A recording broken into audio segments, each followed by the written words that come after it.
Chapter 1020, Eliminasi yang Kacau.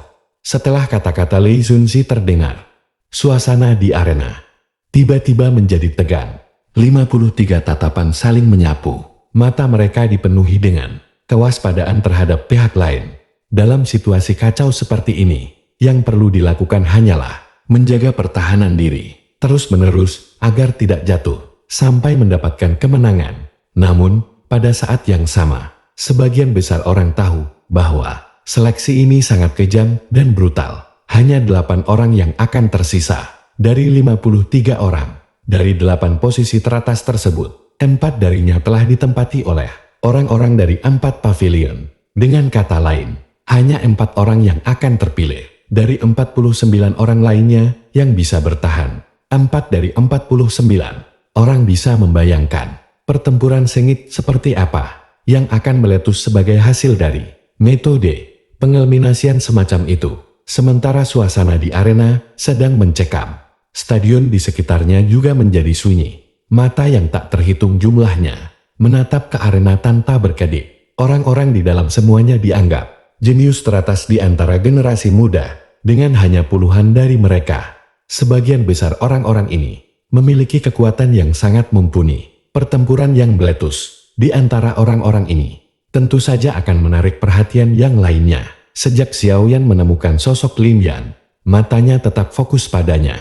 Dengan penglihatannya, dia tentu saja dapat mengetahui kekuatan Lin Yan secara sekilas. Bintang 4, Du Huang. Kekuatan ini mungkin dianggap cukup baik di tempat lain, tetapi hampir tidak dapat memenuhi persyaratan untuk mengikuti kompetisi di tempat ini. Tidak disangka bahwa dia benar-benar mencapai level Du Huang. Setelah tidak bertemu selama beberapa tahun, saya ingat sebelum saya melakukan pengasingan tertutup saat itu, kekuatan Lin Yan hanya di kelas Du Huang. Tampaknya dia juga pasti mengalami pertemuan yang mujur dan unik. Selama tahun-tahun terakhir ini, mata Xiaoyan mengitari di atas punggung Lin Yan saat dia dengan pelan bergumam sendiri. Pertemuan yang mujur dan unik bukanlah angan-angan di Central Plains. Xiaoyan sendiri dapat meminjam bantuan dari kolam darah Gunung Surgawi untuk menerobos ke kelas Duzong. Tentu saja, orang lain juga akan dapat memperoleh beberapa pertemuan unik yang akan sulit dialami oleh orang biasa. Central Plains sangat luas. Siapa yang bisa menyelidiki sepenuhnya bagian dalam pegunungan yang luas itu? Namun, untuk beberapa alasan yang tidak diketahui, entah mengapa, Lin Xiuya dan Liu King tidak bersamanya. Mereka bertiga seharusnya pergi bersama. Xiaoyan bergumam. Dia memiliki kesan yang baik tentang Lin Yan dan 2 lainnya.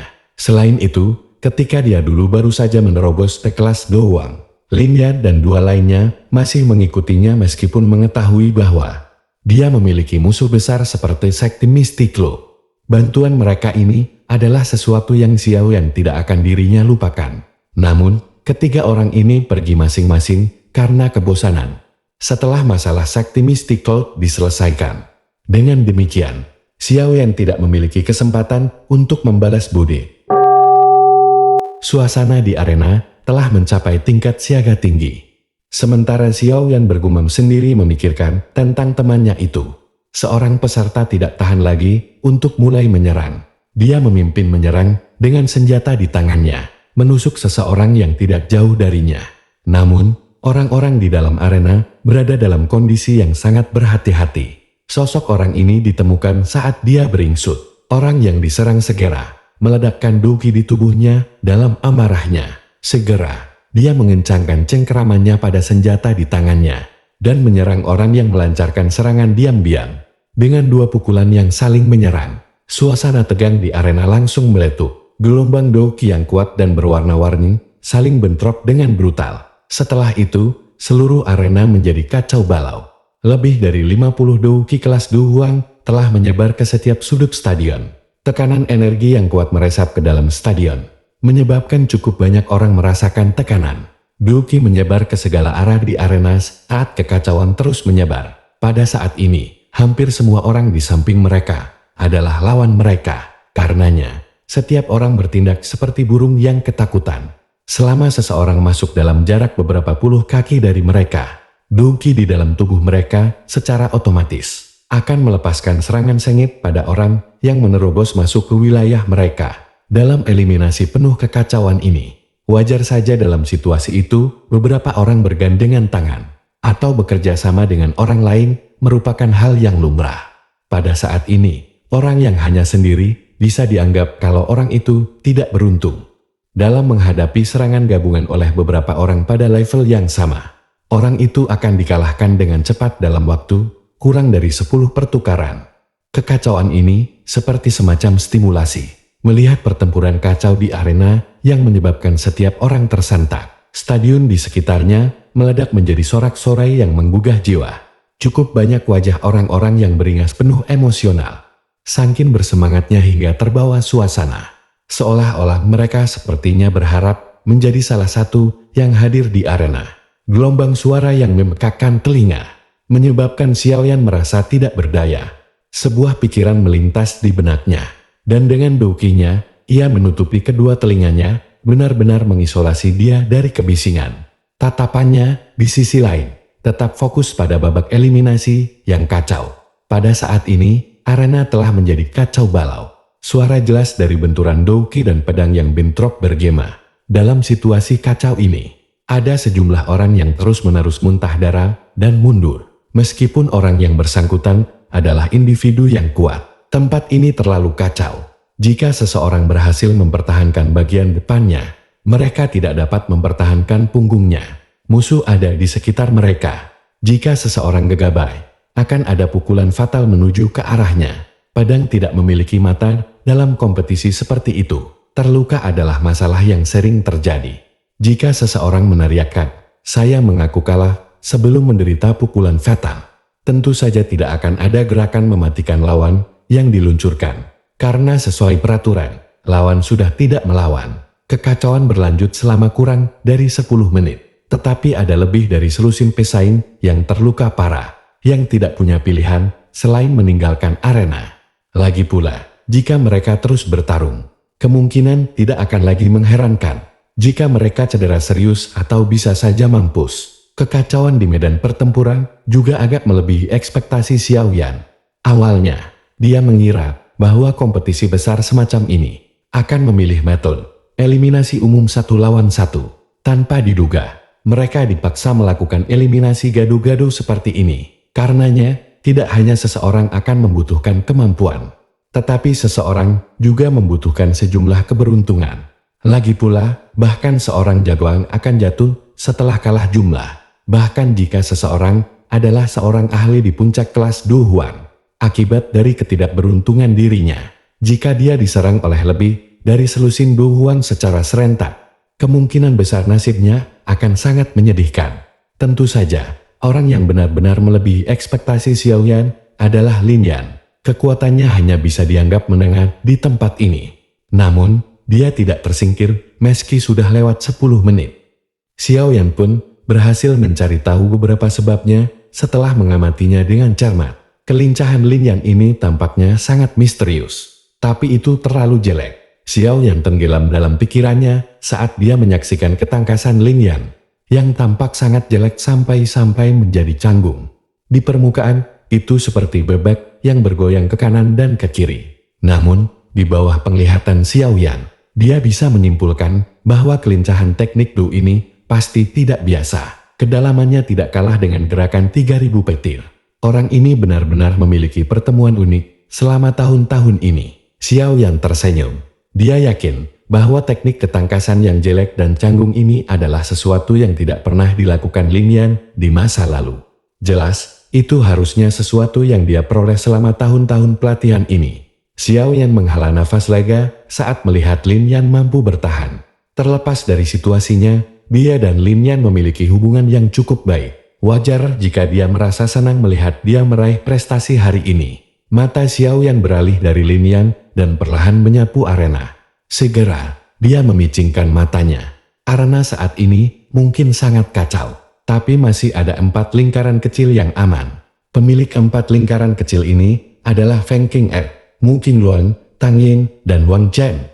Aura keempat orang ini tetap stabil di puncak kelas Du Huan. Wajah mereka dingin saat mereka mempelajari medan pertempuran yang agak kacau di sekitar mereka.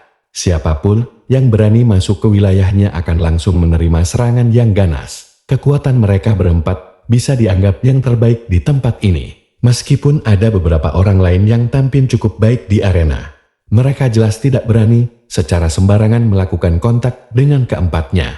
Kekacauan berlanjut di dalam arena. Itu pada dasarnya menjadi tempat seleksi bagi orang-orang yang kalah dan tersingkir. Mereka yang tersisa dengan cepat menjadi semakin sedikit. Menyusul pengurangan jumlah yang cepat, kekacauan di dalam arena secara bertahap berkurang, terutama karena hanya ada 11 orang yang tersisa di arena.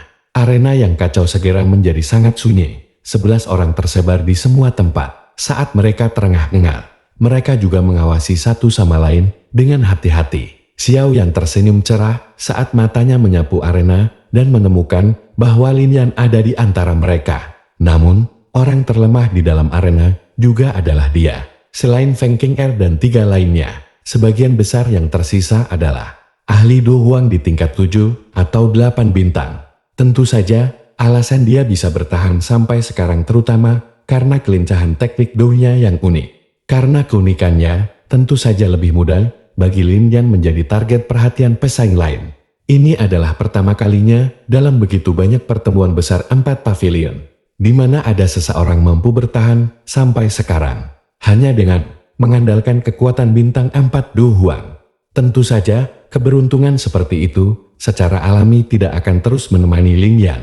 Setelah 11 orang di arena beristirahat sebentar, 10 orang lainnya segera mengalihkan pandangan mereka ke arahnya dengan niat buruk. Seorang pria berpakaian merah di antara mereka, yang telah mencapai kekuatan bintang Do Huang 8, menghentak tanah. Tubuhnya melesat lurus ke arah Lin Yan seperti anak panah. Melihat bahwa dia telah menarik perhatian Du Huang bintang 8, ekspresi Lin Yan tanpa sadar berubah. Kelincahan aneh itu dilepaskan saat dia menghindari serangan ganas yang datang. Di saat yang sama, langkah kakinya juga mundur dengan cepat. Pria berpakaian merah itu tertawa dingin setelah usahanya yang sia-sia. Pisau besar di tangannya berkelebat sampai banyak bayangan muncul. Tubuhnya bergerak dan dengan cepat mengejar, mengunci Lin Yan, dan menempel dengan ketat pergerakannya. Kilau tajam pisau di tangannya memaksa Lin Yan untuk mundur. Xiao yang sudah berdiri di atas pohon perak, matanya menyipit saat dia melihat Lin Yan, yang nyaris kabur dari waktu ke waktu. Dia tidak ingin melihat Lin Yan mati, karena pedang orang lain. Jika sampai pada titik kritis, dia tentu saja akan campur tangan dan menyelamatkannya. Tapi sepertinya ada yang salah. Mata Xiao Yan dengan tegas menatap posisi keduanya. Yang satu mengejar dan yang lainnya melarikan diri. Alisnya tiba-tiba mengernyit keheranan. Pria berpakaian merah itu memiliki beberapa peluang untuk melukai Lin Yan sebelumnya. Tetapi dia tidak menyerang dari kelihatannya. Sepertinya dia dengan sengaja mengejar Lin Yan. Mata Xiao Yan mengerut saat dia merenung sedikit. Seketika tatapannya berhenti pada seorang pria berjubah kuning. Dengan wajah dingin yang paling dekat dengan Lin Yan. Orang ini tidak asing bagi Xiao Yan karena dia adalah Wang Chen dari pavilion musim semi kuning. Pada saat ini, dia seperti ular berbisa saat dia melihat Lin Yan mendekati wilayahnya. Sudut mulutnya menunjukkan tampilan yang menyeramkan. Orang itu berencana memaksa Lin Yan ke dalam jangkauan serangan Wang Chen. Hati Xiao Yan menjadi dingin. Orang ini sangat kejam. Di pikirannya ternyata ia menggunakan orang lain untuk melakukan perbuatan kotornya. Tepat ketika Xiao Yan telah menemukan niat pria berpakaian merah itu, Lin Yan yang dengan cepat mundur, akhirnya mengambil langkah ke dalam jangkauan serangan Wang Chen. Rasa dingin melonjak ke hati Lin Yan saat kakinya melangkah ke dalam jangkauan. Segera, dia melihat pria berpakaian merah di depannya tersenyum sinis yang dengan cepat malahan mundur. Sudut matanya melayang. Hanya untuk melihat pilar energi berwarna hitam, yang berisi niat membunuh yang tak tertandingi, menembak ke arah tenggorokannya seperti ular berbisa. Berhenti, aku mengaku kalah. Lin Yan merasa jantungnya langsung mati rasa saat melihat serangan pilar berwarna hitam ini. Perbedaan kekuatan Wang Chen dan dia sangat besar. Bahkan dengan bantuan kelincahannya, dia bukan tandingannya. Namun, Wang Chen hanya tertawa di hadapan teriakan Lin Yan. Dia adalah orang yang haus darah, dan darah harus membasuh tangannya. Bagaimana mungkin dia mau menarik serangannya? Sialan, kau bajingan tak tahu malu. Lin Yan dengan marah, mengutuk dengan wajah pucat, ketika dia melihat bahwa orang ini tidak melepaskannya meskipun telah mengaku kalah. Namun demikian, mengutuk juga tidak berguna. Pada saat kritis ini, kelincahan jeleknya yang aneh dengan cepat ditampilkan. Tubuhnya bergoyang dengan aneh sembari dia dengan cepat mundur. Pilar hitam itu melesat seperti ular berbisa, menghantam bahu Lin Yan.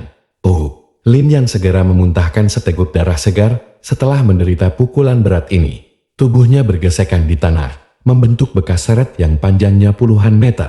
Seandainya dia tidak menghindari serangan pada titik yang fatal, kemungkinan dia akan mati. Adegan di medan pertempuran telah menimbulkan gelombang kutukan di luar arena. Wang Chen menggunakan serangan yang begitu ganas ketika pihak lain sudah mengaku kalah. Dari kelihatannya, dia memang tampak sedikit tercela. Wang Chen benar-benar mengabaikan kebisingan di luar arena. Tatapannya gelap dan dingin saat menatap Lin Yan. Kutukan sebelumnya dari pihak lain telah dengan jelas membangkitkan niat membunuh di dalam hatinya. Segera, dia tersenyum dingin. Tangannya terkepal dan dua belati hitam panjang meluncur dari lengan bajunya. Tubuhnya melesat seperti kilat dan muncul di depan Lin Yan dalam sekejap mata. Belati di tangannya tanpa ragu-ragu langsung berubah menjadi kilatan hitam, yang dengan licik dan kejam menusuk dada Lin Yan. Lin Yan tidak punya waktu untuk menghindar. Sialan, orang ini benar-benar tidak tahu malu. Dia benar-benar telah mencorong wajah pavilion musim semi kuning. Jika tindakan Wang Chen sebelumnya dikatakan telah menimbulkan ejekan, tindakannya saat ini telah membuat marah cukup banyak orang. Segera, banyak kutukan keras dipancarkan dari segala arah. Banyak kutukan tampaknya hanya menyebabkan senyum di wajah Wang Chen menjadi lebih dingin. Namun, tindakan tangannya tidak sedikit pun melambat. Lin Yan hanya bisa menyaksikan kilatan hitam yang berisi udara dingin menembus ke tempat yang fatal. Selain itu, dia tidak memiliki kemampuan untuk menghindarinya. Apakah saya akan mati di sini?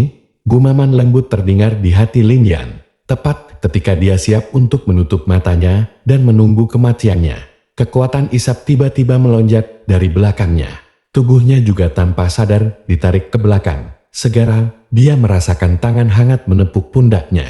Setelah itu, suara senewan yang tampak familiar muncul di samping telinganya tanpa peringatan sebelumnya.